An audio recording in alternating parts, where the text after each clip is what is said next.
മണ്ണിടിഞ്ഞ് വീണ് അപകടത്തിൽപ്പെട്ട അതിഥി തൊഴിലാളിയെ രക്ഷപ്പെടുത്തി. കഴുത്തറ്റം മണ്ണ് മൂടപ്പെട്ട നിലയിലാണ് ബംഗാൾ സ്വദേശി സുശാന്ത് ജീവിതത്തിലേക്ക് തിരിച്ചു കയറിയത്. കോട്ടയം മെഡിക്കൽ കോളേജിൽ ചികിത്സയിലുള്ള സുശാന്തിന്റെ ആരോഗ്യനില തൃപ്തികരമാണ്.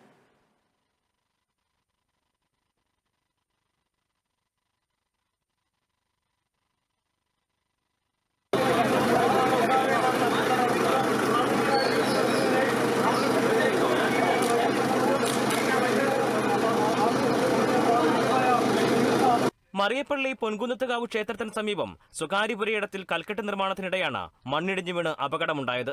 4 തൊഴിലാളികളിൽ സുശാന്ത് മണ്ണിൽ കുടുങ്ങി. ആദ്യം വയറിന് താഴെ മാത്രമാണ് മണ്ണുണ്ടായിരുന്നത്. എന്നാൽ രക്ഷാപ്രവർത്തനത്തിനിടെ വീണ്ടും മണ്ണിടിഞ്ഞു.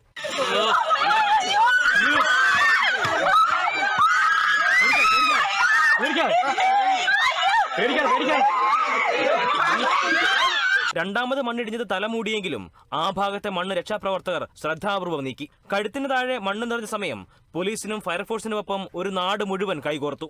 മണ്ണിടിയാൻ സാധ്യതയുള്ളിടത്ത് പലകകൾ നിരത്തി മുൻകരുതലെടുത്തു. JCB എത്തിച്ച് ഒരു വശത്തു നിന്നും മണ്ണ് നീക്കി തുടങ്ങി. ഓരോ നിമിഷവും നെഞ്ചിടിപ്പോടെ നാട് കാത്തിരുന്നു. ഇടയ്ക്ക് സുശാന്ത് സംസാരിച്ചതും വെള്ളം കുടിച്ചതും ആശ്വാസമായി. എന്നാൽ കാടിന് ചുറ്റും പുതഞ്ഞ മണ്ണ് നീക്കാൻ പിന്നെയും സമയമെടുത്തു. ഫയർഫോഴ്സ് ഉദ്യോഗസ്ഥർ മണ്ണ് നീക്കിയ ഭാഗത്തേക്ക് ഇറങ്ങി സുശാന്തിന്റെ കാലിൽ പുതഞ്ഞ മണ്ണ് നീക്കി. 1.5 മണിക്കൂർ നീണ്ട രക്ഷാപ്രവർത്തനത്തിന് ശേഷം സ്ട്രക്ചറിൽ പുറത്തെത്തിച്ച സുശാന്തിനെ ആശുപത്രിയിൽ പ്രവേശിപ്പിച്ചു. ആരോഗ്യനില തൃപ്തികരമാണ്. കേരള വിഷൻ, കോട്ടയം.